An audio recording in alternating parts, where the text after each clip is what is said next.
start with a very short thought. The Talmud speaks about Moses receiving the Torah on Mount Sinai.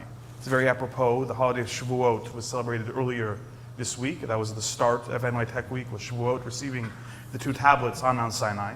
And it says that when Moses received the Torah, he got a little nervous. He said, who am I to be part of this great chain that is going to come out from me to inspire future generations? And God actually showed him the soul of Rabbi Akiva, the great sage who lived right after the destruction of the Second Temple about 2,000 years ago.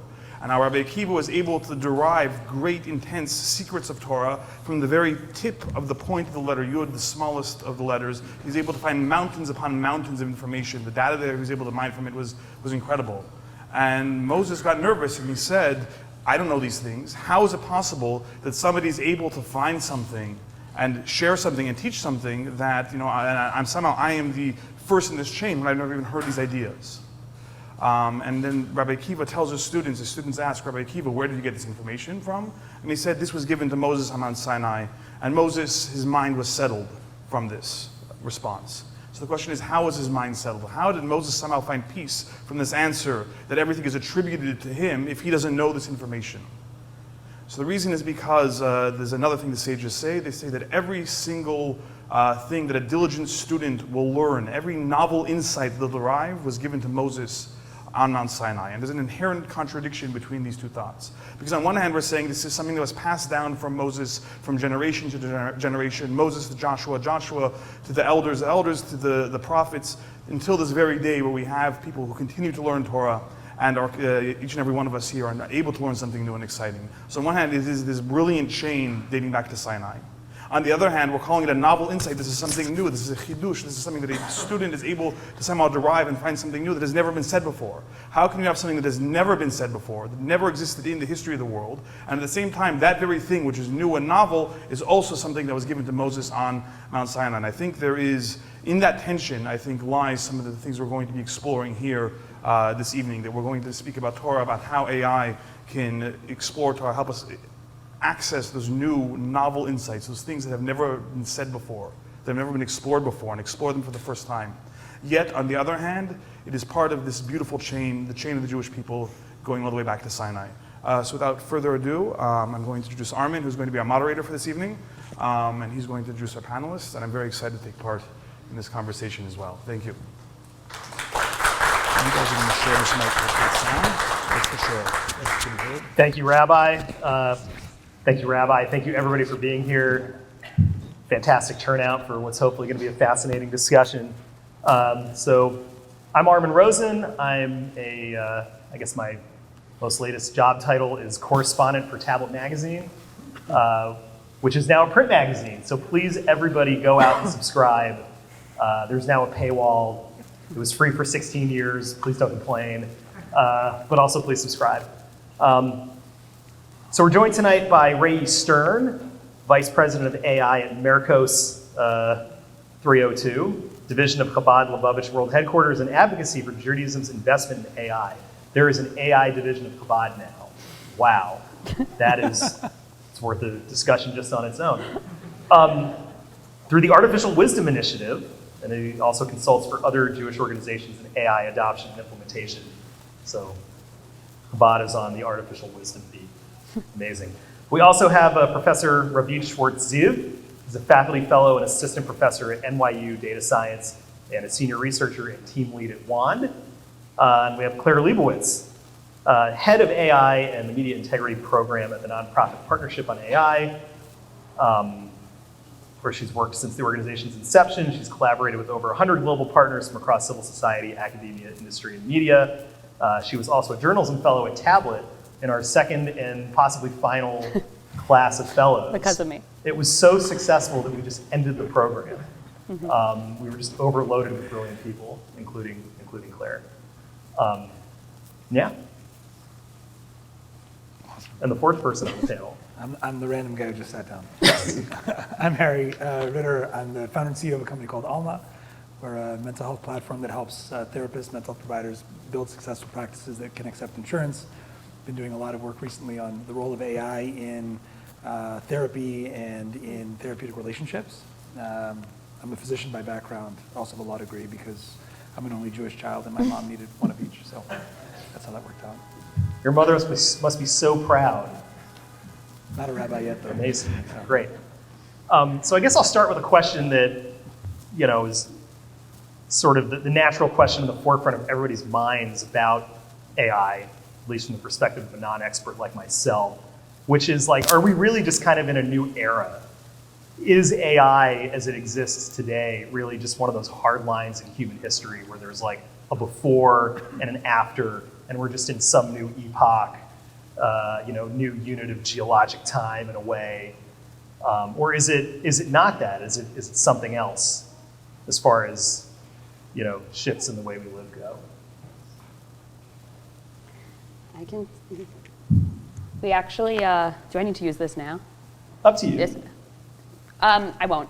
We actually had a little debate on this when we did the panel in the practice for the panel, which always ends up happening. And it was interesting. Maybe you want to share, but I kind of was like, it's so expansive. It touches everything. I say in my work, we work with newsrooms who are navigating what does it mean for the production of news, but also like search engine optimization. So what does it mean for news? Is it paradigm shifting? Or what does it mean for mental health care, which maybe you'll say our notion of like what it means to be a connected person is going to completely change. So we were debating kind of this like, is it a change in scale or a change in type just overall, which I think no one has the answer to. I think it's kind of an extension of existing problems, but all amalgamated may lead to some paradigmatic shift in what it means to be human.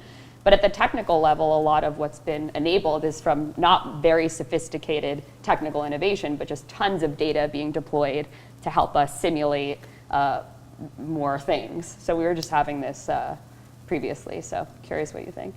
Yeah, I will just talk like that. So I think that it is something like it's a mix of both, right? Like it's a mix of very, let's say, more trivial things that we actually knew for a long time, like how that we need to mix models with data and we need to scale them up. And finally, we are doing it, and I think like AI will be everywhere, or it will be in almost every field. But it's not like that we have a huge jump in the capabilities suddenly, and now everything like we unlock different capabilities and in different fields, but it will be gradually improved over time. But the improvement will be small over time. So everyone's looking my way. So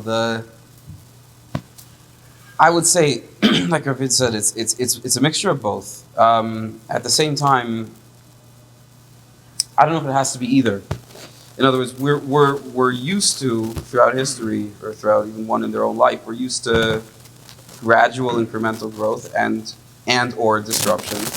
I think that we might even need a new term to define what's next. In other words, I don't know if we're reaching a place where there is a destination to get to, as much as the trajectory is just accelerating so much that everything is every day is a breakthrough, and those breakthroughs are insignificant compared to what's happening the next day. And what could happen down the line when you talk about what the real breakthrough could be? I guess this goes for everyone. Like what would have to be a big enough breakthrough where you actually could say, like, all right, the prior era is over. This is the meteor that like killed off the dinosaurs or whatever. Maybe not at that scale, but I'll take the extreme view and say that I think it is a paradigm shift, fundamentally. I was thinking about this there's rabbis in the room, so I'm remiss to say this, or to quote this, but like the Tanya describes the human soul, like there's three garments of the soul. There's action, there's speech, and there's thought, right?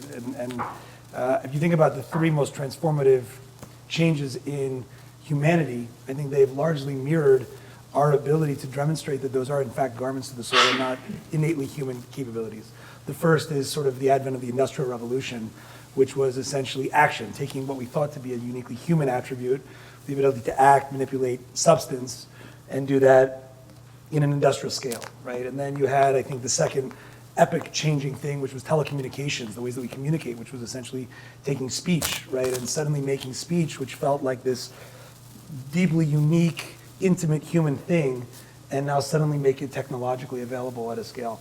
And now I think what AI is doing with thought, right? It's taking thought, it's taking rational thought, which we thought of historically and in secular philosophy as this like defining feature of what it meant to be human, that like distinguished us from everything else. And we're demonstrating that you can actually make silicon chips think.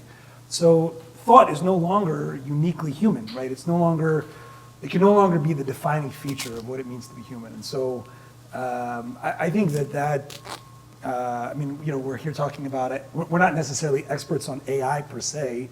I mean, you may be, and I know you all are very close to it, but there's something, if we're thinking about AI and Torah, and we're thinking about sort of the juxtaposition of those two concepts, I think there's an argument to be made that this technology represents the evolution of humanity through the revelation of godliness in the world as we start to demonstrate that these things that we thought were human defining are actually not. There's something has to be deeper that defines us as people. And so, I don't know, I see it in both technological but also maybe religious or spiritual terms that this is fundamentally changing our conception of what it means to be human as it changes the ways that we interact with the world around us. So I'll take the extreme view. I don't know. You know, to put you should push back. But, Yeah, I will try to push back because I think we need to be careful here because like these systems, these like, I know, ChatGPT, they trained to sound like humans. But it doesn't mean that they think or like they have any understanding like humans. For example, these thought things, right? Like we all like recently know if you're using a ChatGPT or Claude, like it has these intermediate thoughts, right? That like, oh yeah, I need to understand, I need to analyze all these things. And it sounds very human-like, right? It sounds like a human that think all over the, like till the final answer. But apparently, like we don't like you can take these thoughts and replace them with just random words or like random tokens, and the final answer will be the same. And so like these thoughts are not like what we think as thoughts, and like they are not fundamental to their decision. And this is like I think like it's the same as like, for example, when you try, I know, these multi-agent systems that you are like, I don't know how many use these systems, so you can, most of these systems, like you can give them, I don't know, some task, like that it's very complicated. And it can break down these tasks to very concrete subtasks and very well-defined, well-structured, and can give you very nice documents about what to do in each step. And now when you try to ask them to actually to make these steps and like to make the real work, then it breaks down most of the time, and it's really hard to make them work. But you say like, look, how did you do it? Like you make really nice documents and it sounds really reasonable for us, for humans.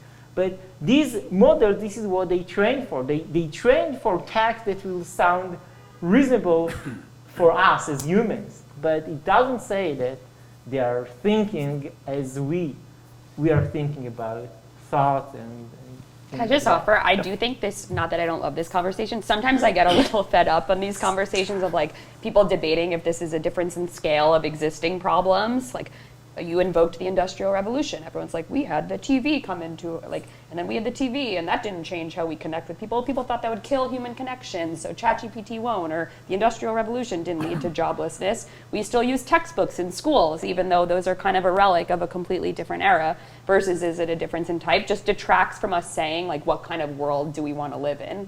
Because the conversation of if we've, like, hit perfect human consciousness doesn't mean that, it will not affect how I think about how should algorithms recommend content on the web.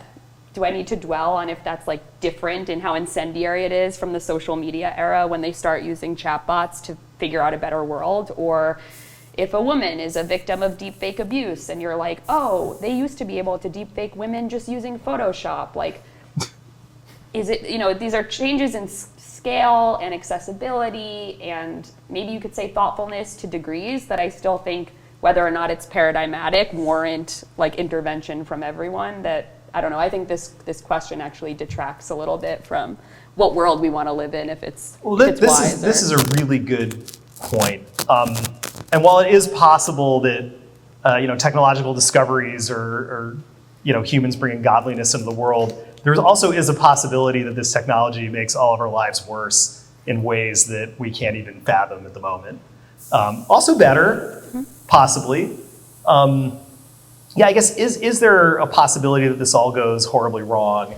And might the role of religion and Torah and all of this be to warn us? Well, in preparing for this panel, I actually asked myself that question. And, or I asked myself why I don't think that. And I'll say two things. On the one hand, we're maybe optimists because Torah does anticipate an end to the trials and tribulations of our reality. And that's something that has always been a fundamental Jewish belief, that God is good, God created the world for a good end. And that's what we're going to get to at some point, and hopefully it's now. And I'll add something else, which is that there is, I believe it's the beginning of the Zohar, begins with a verse from the end of the book of Daniel that prior to, I guess, that anticipated time to come, there will be a lot of negativity and there will be a lot of polarization in the world, and I'm not sure exactly how that's reconciled, but somehow that negativity does herald the positivity and it doesn't detract from the optimism. I'm neither a boomer or a doomer. Those are the kind of binaries people use. The boomers are the ones who see this utopian world, and they feel really, actually there's something deeply spiritual, I think, about a lot of the tech. Sam Altman, people should read Karen Howe's book, Empire of AI. It just came out on Sam Altman's OpenAI. And she talks about there's almost a religiosity to both the boomer or doomer mentality. Doomer being we're going to lead to this totally awful world, and therefore I have this responsibility to get there first and work on the technology. And then boomer being like we're going to lead to abundance. And I think having that conviction to those extremities is unhealthy and feeling like it can be both. I mean, it's deeply Jewish, I think, to be able to, I'm not a Torah scholar. I said that to Mordecai when I joined this panel, but being able to hold those two things at once, I think, feels deeply Jewish, or to hold contradictory beliefs. And I inhabit that mind space when I encounter my work. So I'm more concerned right now than I used to be. I'll be very honest, both about, and again, commenting on a field as broad touching as AI is hard for me always. But I'm more concerned just because of a little bit of the, I'm not saying power, but kind of the like collapsing of any regulatory momentum in the United States. I don't say that as someone who thinks every facet of AI should be regulated, but there's a real hands-off mentality that I think is just unproductive for even discussion about boom and doom. But I do think there's something deeply optimistic in how Judaism can be brought to bear on navigating those two realities. My wife and I have this debate. My wife is a Joomer and I'm a boomer, so it makes for. I should mediate. It makes for. So we probably need to find your synthesis in the middle.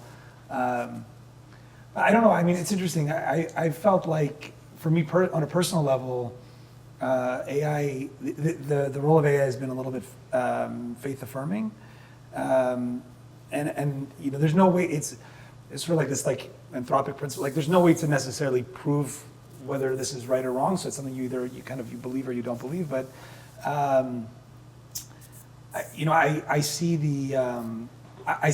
there's no rational reason for me to be a boomer as opposed to a doomer, right? There's a religious sentiment. But I look at what's occurring around us. I see the opportunity for good, right? You think about the opportunity for good in terms of what AI could do to improve equality in the world, to reduce hunger, to reduce crime, to reduce violence, right? Yes, all of those same forces could be wielded to the detriment, but For me, it's actually been, there's a commentary I read once about how I think the Rebbe said that technology oftentimes is designed to help us create a better connection or relationship to the Almighty, and so that's really the role of technology. So, for example, when we say the idea that Torah can fill the world, well, how do you understand that? Well, you can understand it in the modern era because they're actually in this room right now.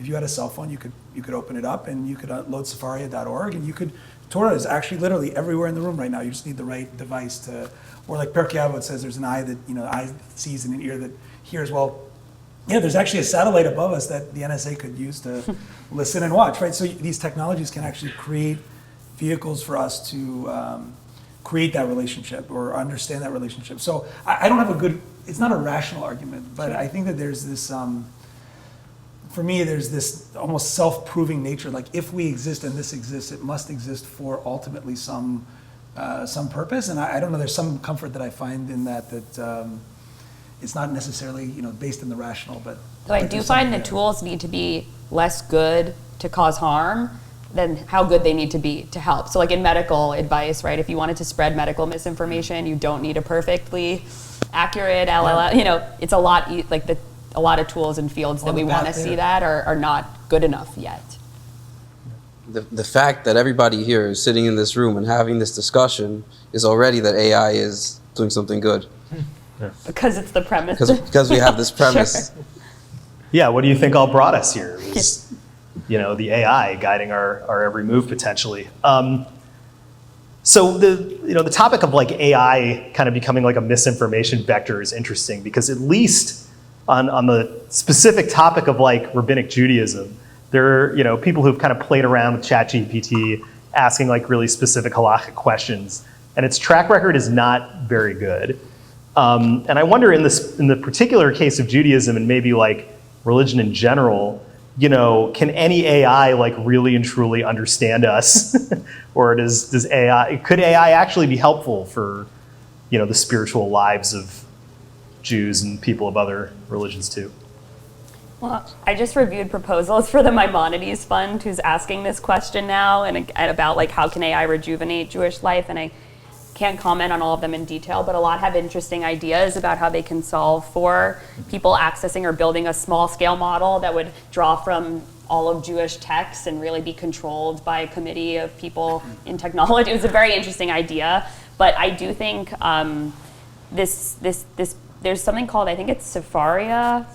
Someone's nodding. I'm new to this, but that's trying to digitize traditional Jewish texts and just create even the database that would be the prerequisite to have a good model that would more accurately draw from things. So I think it's very possible, and also more interactive ways of engaging with things. I don't know where to go if I am, God forbid, mourning someone or want to know about what the Torah would say about AI and the specific topic I'm confronting, and I feel like having some a lot of them were hevrutei, the spelling or trying to pun things would be very helpful. I won't say who, but I know a rabbi who I'm close to who has started to use these various AIs to support translation and building resources for. And his perspective has been, which I thought was very interesting, is it's not perfect, but its power to synthesize vast amounts of information and provide a starting place, which is, I think, how most of us are probably using AI today. I don't think any of us are just doing exactly what ChatGPT tells us to do, right? But it gives you this starting place, which is, I think, really powerful. Just the other night, I was learning something and I couldn't understand it, so I asked ChatGPT to build me a summary table. And I think those things are pretty exciting because they make what was historically very inaccessible texts or very inaccessible concepts instantly accessible. You still need someone to take you through it today. Maybe that will change in time, but that to me is really interesting and exciting. I would add that this is very much what I work on every day, and it's not only I think it's doable or in the future feasible. I think it's 100% necessary. Like Mordechai said in his introduction here, I think the Torah is is not a closed book. It's not something that we're supposed to just have on the shelf. It's real and it's alive, and it's if there's a tool available, I think that it's everybody's obligation to take advantage of that to the fullest extent. Of course, obviously with the safeguards, with everything in the industry, that all the challenges they're facing, are present here too. But yeah, I think that's definitely it's purpose built for AI. I mean for Torah. Yeah. So I'm glad that the computer science professor on the panel mentioned, said at the outset that AI is not human thought. It's something different. It's a process by machines or whatever it is. And it kind of reminded me of a story that came out about Rabbi Kanievsky after his death in Israel, the great Litvak, scholar. Right, supposedly people would come and ask him halachic questions, and he would mentally scan the entire corpus of rabbinic literature and then come up with an answer that was like 2 lines long or something. And he could do this on his feet in the middle of the street, basically. And in a weird way, like that's what we expect AIs to do, but it's not the same thing, a human versus a machine doing it. So what are we missing out on when it's a machine doing it instead, would you say? So I think, first of all, I think no one really knows what these machines are doing. Okay. We don't know, and there are a lot of different ways to look on these machines, like to try to look on their internal representations and how they think. For example, we have a project recently that we try to compare actually models, large language models and humans, and we look on it from how people and models look on concepts. Okay, so there are some famous studies that ask people so you have banana and you have fruits, and how close banana to fruits versus I don't know, orange to fruits, and cars to fruits. And you can build some representation, you can build some hierarchical graph that try to capture the concept, or how people capture these concepts. And you can look on models, and you can do something like that. And you can compare how model represent these concepts versus how human represent them. And what we found out is that the humans, the representation is much richer and much broader. So basically, models want to solve the problem. They want to say that, okay, so what is the amount of information that I need in order to solve a specific problem? And they basically compress all the other types of information. They only look on the information that they need in order to solve a very specific problem.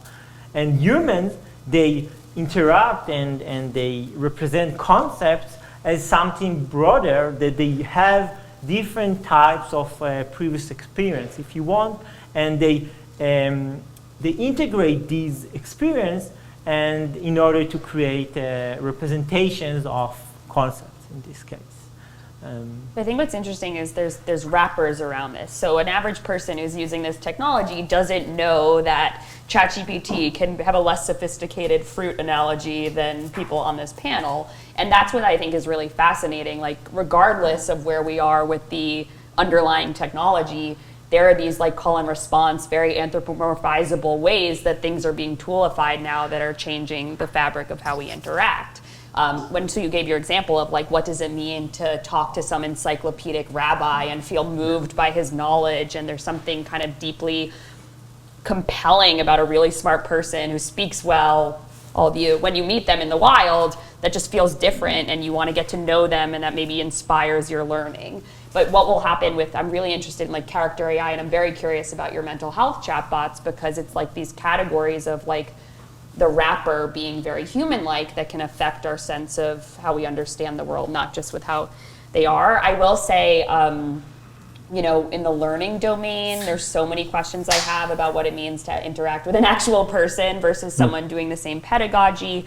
But I think there's also really interesting examples where people trust AI more than real people. So on the one hand, you privilege human authenticity, and I said I'd much rather learn from some wise rabbi than like ChatGPT rabbi because I'm looking for human connection through my Jewish endeavor. But we've seen examples where people trust an automated money manager more than a person, even though the return on investment was better from the person. That's very weird. There's some weird things like that. People trust fact checking from automated systems more than real people. There are just so many interesting examples where maybe you'll have a inversion of like this privileging of humanness that I think there will be examples in Judaism too. Maybe you want to talk about a sensitive topic and you're actually feeling more at ease when you're interfacing with the technology. So I think there's two categories. There's actual capability, and then there's what's being conveyed or articulated to a person through the wrapper.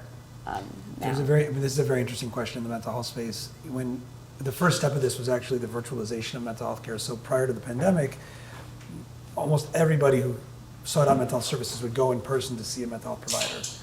And there was this question of like, if you start to put a screen between the provider and the patient, would that somehow erode the quality of the therapeutic alliance and relationship with the provider and patient?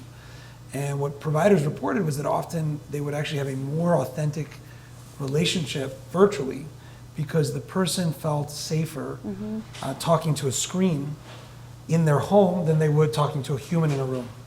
So there were trade-offs, there were disadvantages as well, so particular populations, children, for example, where being in person had a huge advantage, but they saw this. So take that one step further. What does that mean for therapeutic relationships? On the one end, you could argue that the whole point of therapy is building that human connection, having that receptacle in space. That's the therapy, right? But on the other end, maybe there's something cathartic and therapeutic about being able to say what you really want to say, right? And look, I think we're all guilty of that. If you've been to therapy, there's probably that moment you're like, is the therapist going to judge me if I say this thing about whatever, a relationship that I have or what have you? So I think it's a really interesting question, right? I also think there's a hazard of personalization. Actually, I heard a talk yesterday by Scott Belsky of Behance, who's now at A24 Films, being like, wanting to make storytelling more human and authentic, and he was just talking about like as we commodify things that used to not be as commodified, like human connection, and you could argue that they have been forever, but what will that mean for if people retreat to scarcity? Like, will human engagement be more scarce and therefore we're going to privilege it? There's all these interesting questions for fields that might get commodified with AI in a way that hadn't before, and I thought it was really interesting. But also, I think there's so much that's communal in Jewish life that to over-personalize it may also detract from being with other people in collaboration that I envision is a lot of why people are drawn to Jewish spiritual guidance. Yeah, it's interesting because, you can't have like transference or counter-transference with like a therapeutic chatbot. But on the other hand, the future Safaria chatbot, it's not like the chatbot has smicha. It's not like the Torah was passed down to him from, Moshe to Aaron and so on and so forth. Like there are real tangible differences between, right, what a machine is and represents and can do and, what a human being does. Which is why I think it's fascinating that Chabad has an AI division now, right? Like, So, there's never going to be like an AI rabbi. It can't really be done. you're correct. There's actually a story in the Talmud that there was an argument, and from heaven they let the people know that who was right, which rabbi was right. And the other rabbi said, "Toss that out the door. We don't. Torah lives here in this world, the soul inside of a body." There's another story where a landlord didn't pay, a renter didn't pay his landlord. The landlord kicked him out, and the guy's family, whatever happened, up in heaven, they asked the people down here, however they did it, they asked the people down here, what should we do with the landlord? Because the landlord said, you guys are up there, I'm down here.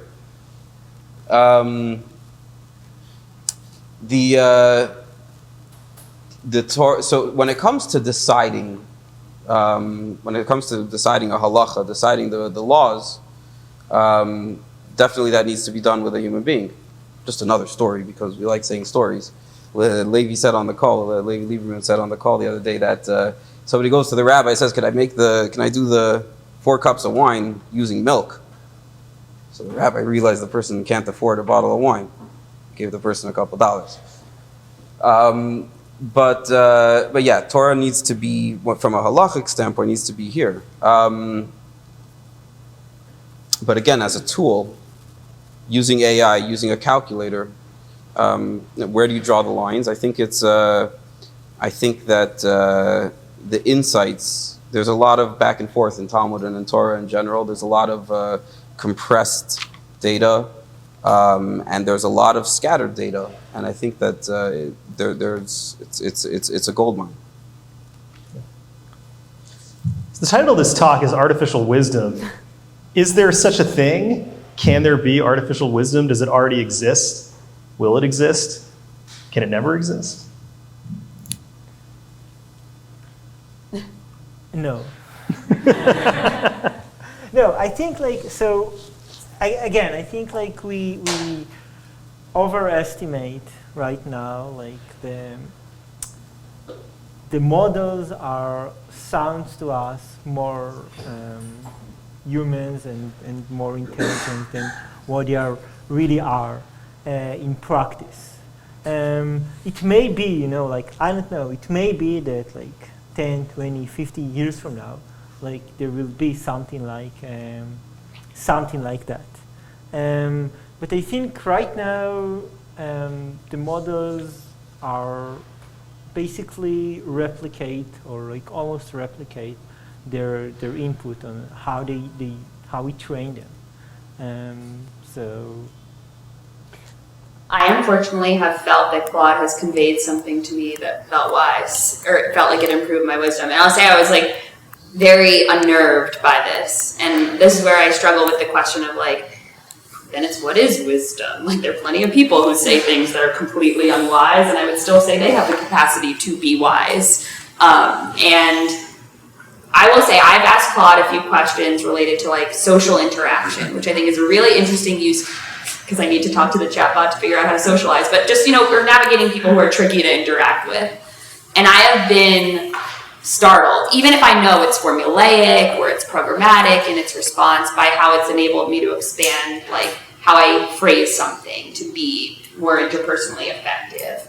Is that wisdom? You could say that's rote mechanical tips, I read a self-help book, but it felt like it enabled me, it felt like someone who was, it felt as though it was simulating a degree of wisdom that sometimes even my friends lack, whether because they're busy or because they're, not wise people. So, I do think if wisdom is something insightful that allows you to expand your human capacity, I have experienced that through my interaction with a chatbot. Whether or not that means it came to that wisdom through blood, sweat, and tears, and I value it the same way as a rabbi's wisdom, that's a different question. So I think there's just as much hazard, and I'm not saying I'm a true believer in over anthropomorphizing these systems as under anthropomorphizing them. Meaning, if we overly imbue them with humanness, I think that's really hazardous. And if we're saying, they're completely uninsightful, and then I'm not saying we're going to hold those binaries, I think we can just, shy away from what's actually happening. Can I share, I had this experience, rather than reading a self-help book, it was encouraging me to make a change. And I kept pushing back on it just to see, and not just toying with it, but genuinely, it encouraged me to make a change in my life. And that was wild. Yeah. And it was very effective. It was sort of a negotiating conversation, but it was very. I think that's what's interesting, right? That's not maybe because of how thoughtful it is. That's because you're able to have a call and response through the user interface. So again, semantics of is it actually thoughtful? But it changed what metric are we using to measure that? Mine is kind of look, it changed my behavior. If the test of wisdom is that it made me better able to be a human in my day-to-day life, which that's kind of my sense of how we should measure some of these things. Am I able to live a more fruitful life? Or you're able to get the help you need in your negotiation? I don't think we should ignore that when we think about impact. Take a stab at this with another question. Can quantity lead to quality? Of what? AI is built on a lot of data. That's that's what it is. Can that have qualitative impacts as well? The more quantity, does that translate into quality? But isn't that the definition of good decision making? I mean, like Annie Duke has a great book about making great decisions, and I forget what it's called. AI would remember.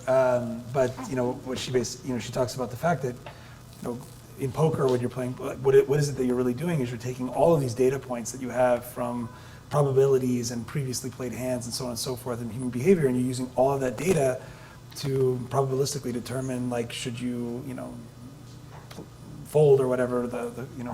I mean, that's if you think about like someone saying that decision was wise, it's another way of saying that is that person took into account all available data elements and was able to hold those simultaneously to calculate the decision that had the highest probability of achieving the intended outcome. And if that's your definition of like a wise decision, then yes, quantity does lead to quality, right?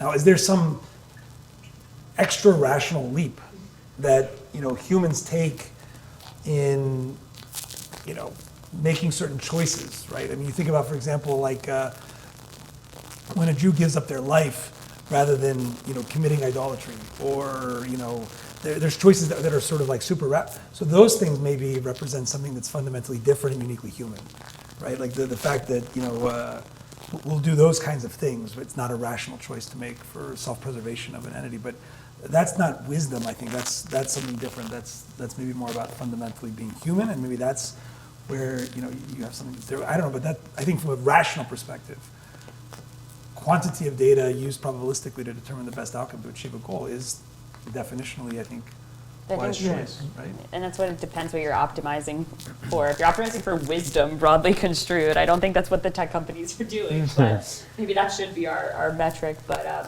I'm actually more a true believer in the small models, or like thinking less about just like blunt force, trying to create this general purpose large language model. And I think you can actually create safer, better, more accurate, whatever metric, maybe more wise systems on specific use cases with a lot less data than we're using now. If wisdom is defined as optimized rational thought, then I think you could argue that AI can achieve optimized rational thought, potentially. I'm curious your view on this, right? Like if that's the definition, if wisdom is something else, then maybe not. Yeah, I actually agree. I think the problem is that human behavior is much more complicated, Right. and it's not rational, right? As we know, and like Anton, you can think of a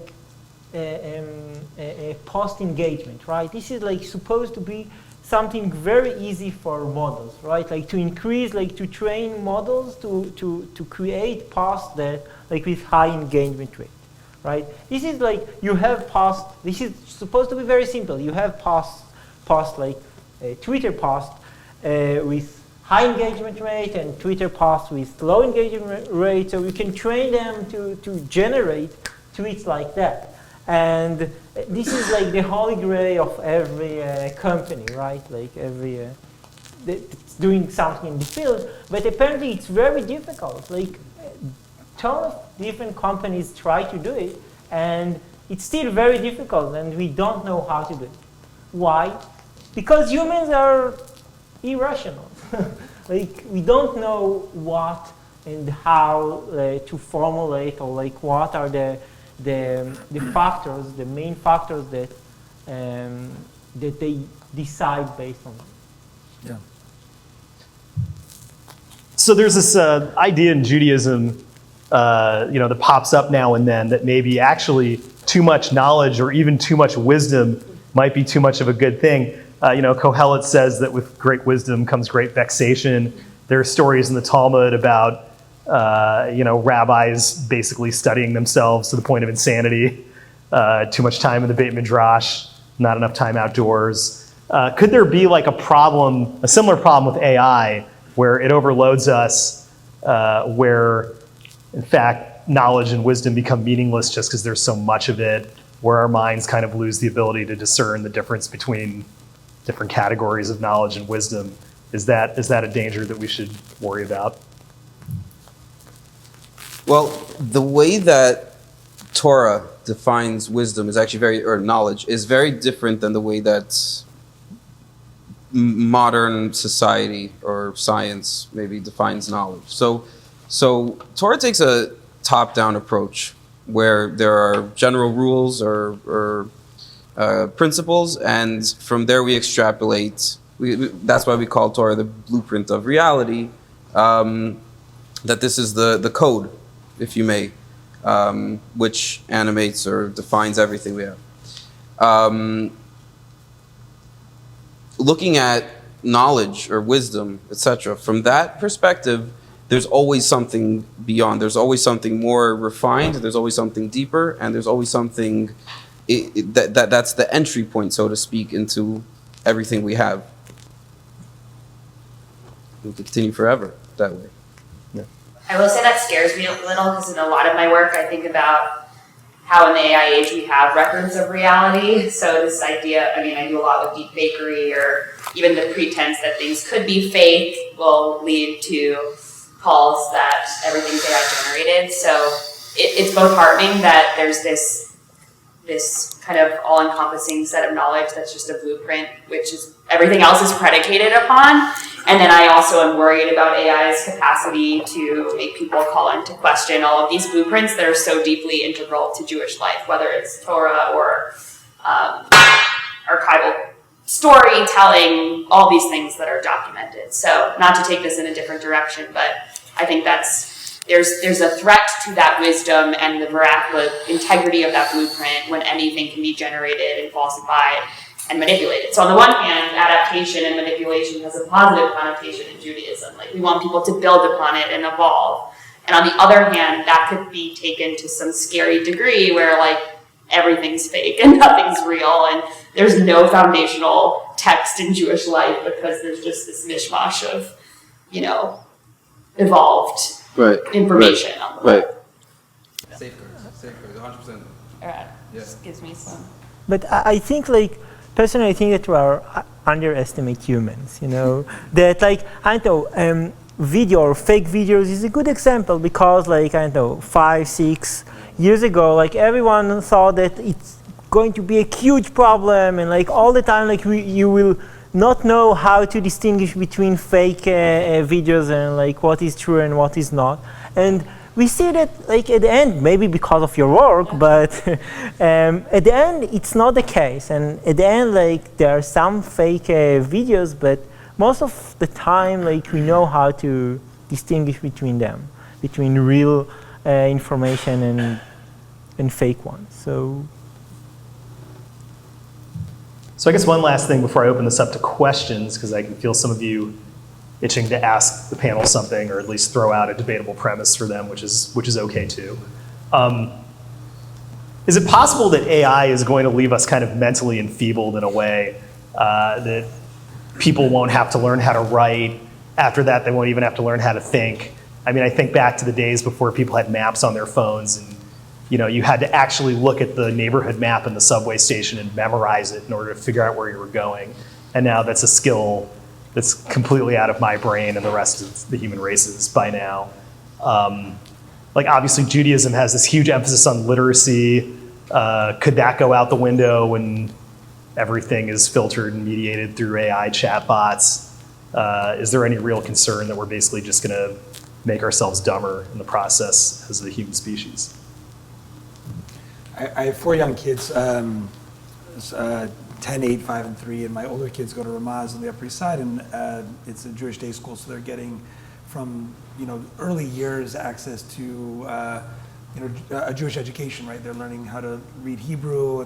My son's learning Rashi and learning Rashi script, and I didn't have the benefit of growing up with a Jewish education, so I came to learning Jewish text later. And sometimes people say to me oh well, learning, it's great. You open up Safaria, or you go to Chabad.org, and there's a translation, and all of these things are so accessible. But the reality is, it's a totally different experience, right?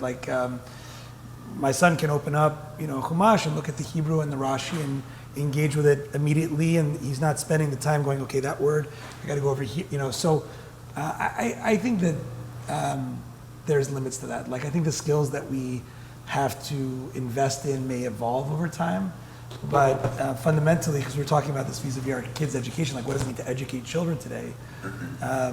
There's a certain amount of information and knowledge that your computer needs to be loaded with at baseline that I think will always exist, such that you can take advantage of these things. Now, maybe with Neuralink, you'll, I don't know, embed it directly, but I don't know, I'm less concerned that we will become sort of, totally vapid vessels of AI, because I think there's a certain amount of base loading that you just need to be able to, engage with those new interfaces. So I don't know, I think that for me is less of a worry. I am a little concerned about intellectual atrophy, and I was skeptical of that originally, and I've been in a lot of rooms with the just like cell phones in schools debate, which obviously is polarized, though if you talk to any parent, they'll be like, my kid is addicted to this thing and only consumes video news and all this stuff. I do think, to me, it's critical thinking as kind of the main metric. I even see when I over-rely sometimes on Claude to I did a PowerPoint recently and I was like, oh, I'm just gonna feed it in. That's kind of related to stuff I've done before. And I mean, writing and creating things is challenging and can be difficult and painful, but it is figuring out how to think or ask a question or structure something. And all of the things that LLMs do pretty well, which is like summarize and synthesize, are things that I feel lend themselves to critical thinking. And I feel the pace also of information consumption enabled by AI affects my ability to critically think about everything going on in the world, even as someone who grew up with a decent education. So I think this idea of like over-reliance and in certain contexts and what it means to be a critical thinker, I want to parse out like use of ChatGPT to write an essay from just like being glued to a phone and being stimulated all day and consuming things in a different way, which is a whole orthogonal but like related in some way also problem. So I think there's not enough being done on this. I also think it's like really hard to study. And a lot of the companies who are building these things are like, well, give us evidence that it leads to intellectual atrophy. And it's like, you're never going to have perfectly conclusive social science evidence on some of these well-being questions or learning questions. So I'm interested in like what would need to convince policymakers or companies that they actually are contributing to this or how they build better systems, because I don't think we're going to have a perfectly conclusive study. So I am worried about critical thinking falling. I think it's already degraded a bit. So just based on pace and algorithmic recommendation and stuff like that. So yeah, I agree. I think that we need to learn how to make like education in this area, right? Like using AI, because like I see at the university, like it's really hard to make exams, for example, like to give work to do homework to the students, right? Like because they don't need to know anything. They just feed it to the ChatGPT and you have a great answer. But so we need to learn how to use it and when and where to do it exactly. And we need to modify and to think about these things, how to exactly make them work together, right? Like to use them in order to empower the students. So, but I think it's possible. I think it's possible to use it, and because it unlock some capabilities and some opportunities that you don't need to do, all these, for example, in programming, right? Like, so you don't need to do all this hard work of thinking about some esoteric things, and you can invest all your time in real thinking and real progress in the task, for example. I think your example of my most Jewish qualities is I like to ask a lot of questions, or was taught from a young age that was something that would further my knowledge. I know that sounds crazy, but not everyone is taught that inquiry is something to be embraced. And I think even your example of like you were pushing back on its argument, being able to do that with a thought partner is actually really helpful for figuring out how you think about a problem. But just taking as a blanket, sure, I'm going to go with this and not think about it at all is a very different way of interface. If you were just like, great, I'm going to follow your self-help advice without being like, actually, that seems like a bad idea because of X, Y, Z, you're almost like building some Talmudic like rebuttal to what it's saying. And I think that instilling questioning Well, in the mental health case, it's basically like exposing more of your insecurities. Yeah, so first of all, I think AI is great, right? Like, but I think the main point is that, like, we as humans, like, we really, because this AI model, like, you don't think that, I don't know, some vision model thinks like humans, right? Because it doesn't use language. But because these models are actually use language and like they train to generate language, we have this bias to think that they are really similar to humans. And of course, that, like, I don't think that in many fields and on many domains and problems, they are better, much better than humans. Of course, there are some problems that are worse, but it may be that they will be better on most of the problems that we care about. But this is not because they are thinking like humans, and I think thoughts are really human-centric at the end. Okay, so you can say no, like everything that it's like all the sub-processes that bring me to the final solution, we can define them as thoughts. But I think when we talked about thoughts and like our perspective about thoughts is very human-centric at the end. There's an amazing author from neuroscience, if you want to navigate this more, and I'm curious if you, called Antonio Damasio, who wrote a book in 2000, basically about human consciousness that has at least informed a lot of my both humility that, like, to your point, we could emulate it in a machine. He talks a lot about the importance actually of a human body and emotion in thinking, in human thinking. And you could say that's rational, irrational, whatever. So he writes very interestingly what differentiates an amoeba, which can respond to things in the world, from like a person acting upon the world. It's very wonky, but it is a good book for understanding like what's distinct about human thought compared to lots of other things that simulate human behavior in other ways. And someone said something interesting to me, actually it was Yair Weiss, who was like, we don't think birds are better than us. They can see better than us. Their vision is 8 million times better than us, but we're not sitting here debating if birds are the same as humans. And this gets to your point of like thought is what's fundamentally, you know, feeling human to us. But I do think it is interesting to think about other examples of animals or things that sounds crazy that are just way better than us on so many domains. And I think this helps me understand your perspective of like, they see better than us. That doesn't mean they see in the same way as us, or we you know, it's like they're not doing it the same way. Why does it matter for, you know, our sense of what it means to be a human, and that I see the world in a certain way that a bird is just like way better at seeing than me? I know it sounds crazy, but it just, you know, there are lots of things that we can evaluate on. Of course, like communication and offering emotions is different than sight based on some different metric, but it is helpful to think about like all these other things that don't help us question our, you know, humanity. But you can be unsatisfied by that. Hi, I just want to thank you all first for sharing some human wisdom. This has been a very interesting panel. A lot of the work that I do is based on large-scale adoption of humans and technology, and so something that is continuing to come up in the POV we're developing is how do you get humans to adopt AI, especially when it could replace some function within their role right now. And I think that humanity is such a fundamental Jewish value.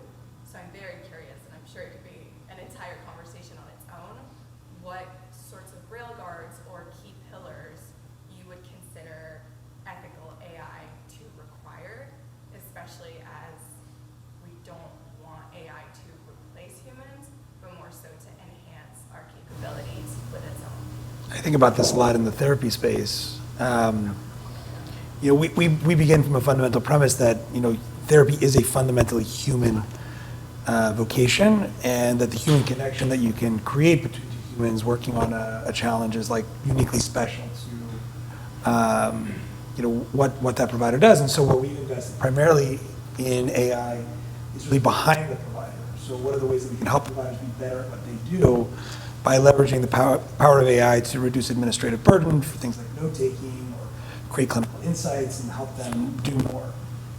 We're much more anxious about where you start to place AI between the provider and the patient. So behind the provider, I think, there's really not, in my view, a ton of concern around that issue outside of the privacy and data security issues that are critical no matter what you're doing. Between, I think it becomes a much interesting question. And I think you made a comment at the beginning that what will be the regulatory framework here, right? At a certain point, will we come to a place where we will say, yes, marginally AI is better at that thing, but because of the norms and values of our society, we will not allow AI to do that thing, right? And how do we think about that? I mean, the idea that you could use AI in the context of robotics to replace workers who are engaged in physically dangerous work is exciting. That could be life-saving, right? But then there's other areas where you want to cultivate that, the values of the society cultivate that human connection. So I think it's an interesting question that ultimately needs to be decided by communities and societies and governments. And it'll be a really challenging one because I think there's areas where today we're engaged in, I think a national security question when it comes to AI around how will we compete, right? It's arguably the strongest, most important weapon that's been invented since the nuclear bomb. And so, you think about sort of, international questions of power, right? It's critical that AI not be overly restricted in certain categories. But then there's other areas when it comes to, and I think therapy is actually a phenomenal example, where there's values that should trump in a way, right? What is the most efficacious dialogue to be had between a human and an avatar, right? There are other values that we're going to care about. And I think that's a question that we have not yet started to grapple with, but that we need to hope our policymakers and our community leaders and others are going to take the mantle on and ask those questions. I'll chime in here. One of the long-term goals or dreams or moonshots that is part of the what I'm working on is to train a model on a foundation of exclusively curated, maybe Torah-related data, and that's with the hope that it will be, or with the hypothesis that it'll be somewhat more ethical. And I'll add that Torah is a very rich corpus, touching a lot of subjects, and ethics is obviously very, very front and center there. And I think that not to make a plug for Torah, but to mine that and use it in ethics, I think could only help. All right, we have time apparently for one more question. So who's got a really, really good one? You're right there in the blue. Yeah. Just kind of adding on to the current conversation, I think one thing that has troubled me, and I'll use the previous example. So I think these conversations are well intentioned, but the incentive structure for a lot of the progress that we've been making is, either for national security or for these corporations that are building these models to make more money. And at least with social media, we've seen that trended towards very addictive apps that are very hard to put down, that are recommending content that are exactly what you want all the time. I'm always surprised at how well it gets it. So we've seen examples of AI being extremely persuasive and able to show that it's using tricks to keep it online rather than be retrained in a different way. But I guess the question is, should we be worried about these? What things are being done, and what things should we be doing in our lives to protect against this? So, I mean, the idea of industry dictating how this is going is an interesting one. I think about that a lot. How do you work with them? I'm not at an organization that's profoundly antagonistic. We work with a lot of those companies, but also we have a critical eye towards how they behave and what their incentives are. A few things. Europe is a regulatory trendsetter for AI. Whether or not you think that's why Europe's not innovating, we can have that debate too. But I will say, if you look to their AI Act, it was instrumental in actually having some punitive measures around AI transparency and other things that are provoking conversations across the pond here. Whether or not that's going to lead to stifled innovation in a way that others will say is not good for the end of the day, I think that was a good instrument to kick off a global conversation. In the US, I'm very interested because, I mean, state level regulation, assuming Trump's bill doesn't pass where he has a moratorium for 10 years on all AI regulation at the state level, yes. What that means, I don't know. Is copyright legislation going to be AI legislation? That's a huge question right now with that big, beautiful bill. But in the US, I'm interested in a lot of these projects that are around more democratic governance of AI. OpenAI even funded some of these. There's something called the Collective Intelligence Project, which is basically trying to create new governance models for how public participation can be brought to bear. And companies are interested in this. Deliberative democracy, you may have heard of some of this. It's in the whole political science world, but the question is basically how can you get citizens opining on some of these big trade-offs? Like, do we want to have an AI video model at the expense of like deepfake porn to enable like more creative opportunity? Like, how do we pose some of these trade-off questions in a more democratic way? That's not going to come top down from government, and I think companies right now have not a lot of incentive. Regulatory pressure they're not that nervous right now, at least in the US. But PR is a huge lever. I'm still shocked how much PR moves some of these big companies. Sometimes I'm like, I can't believe this newsletter is affecting your behavior. And again, also they are interested in more deliberative democracy because they don't actually want to make some of these calls. So while they have a corporate incentive on things related to free speech, like they don't want to be the ones to make these calls. So if you can make those more democratic, I think there's some hope for, more responsibility, if you will. You made this comment earlier, the certain optimism towards the human condition and our ability to like spot the fakes and kind of resolve these tensions. Like, the unfortunate reality is that if you look at this course of human history, almost all technological leaps forwards have come out of war or money, right? Like it's to make money or to kill somebody. Like that's generally what's driven. And yet, and you think about, I was reading recently like the Walter Isaacson's biography of Einstein, and it talks about like all the scientific community's reaction to first trying to create the nuclear bomb, in the context of World War II, and then all the scientists coming together like, this is not a good idea, right?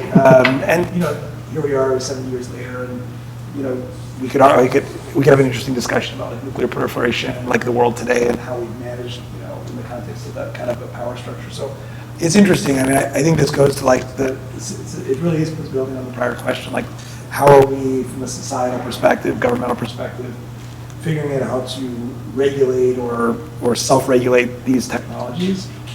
Historically, we figured it out as a species. There's always the worry that there'll be a moment when we don't, right? And I guess you get like, what's that scary show on HBO? Stand With Us, or like, there's apocalyptic like outcomes, but The Last of Us. What? Stand With Us is a pro-Israel organization. We're thinking The Last of Us, yeah.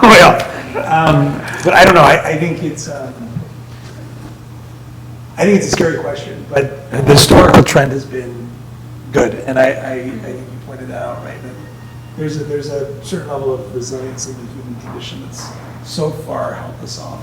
I feel like it really depends what field too, right? Like I'm coming to the conclusion that like copyright law, which you could argue is an AI policymaking structure right now because it's affecting like how information can be sucked up to build these models, is not the right instrument to navigate like how we want ideas to be built and spread in this moment. So I guess I'm just like, that's a whole seemingly unrelated to the AI debate area about intellectual property and ideas and information and how it gets spread and shared that like is very different from how we'll proliferate like bioweapons through AI development.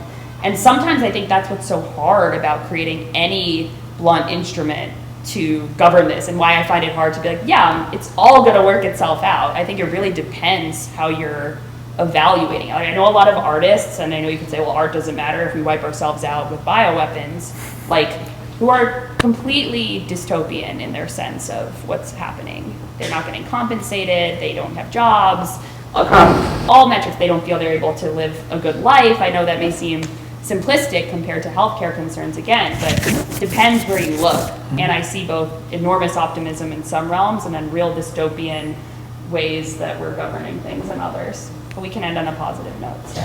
Well, maybe we should end on a positive note from the rabbi on the panel. Is AI really, is it part of Hashem's larger plan for humanity? And should we not panic for that reason? So the Maimonides finishes off his code of Jewish law by saying that there will come a time when the world is flooded with knowledge and the sole occupation of the human race is to know God as much as possible. I'll shoot that question now back to every one of you. Are we there yet? Thanks, everyone. This is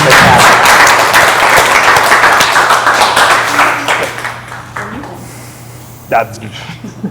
I'm asking the questions here. First of all, I want to thank everyone for coming out this evening. Thank you. Thank you to all our panelists for giving your time and your energy to be here. Thank you to Dan and everyone from Vine Ventures for making this evening possible as well and partnering with us. I want to share one final thought, which I think will then lead to an actual next step.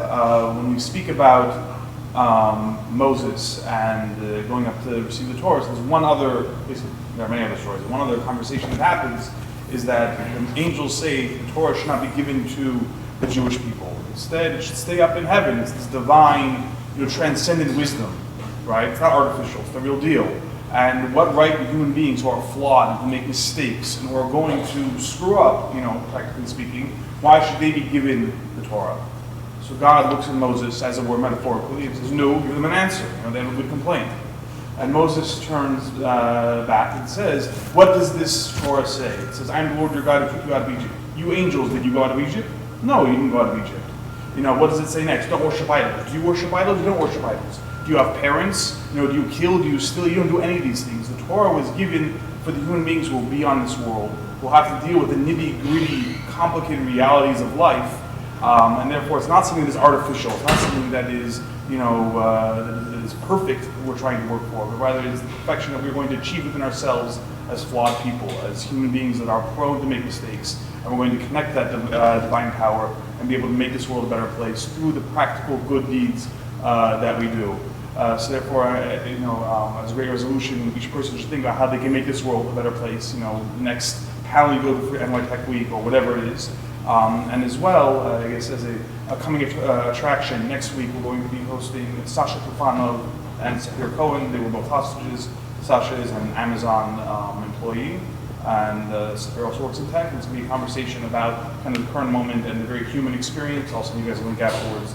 Would love for all of you to join that panel as well. But thank you all. And I guess, here's to real wisdom and real good deeds.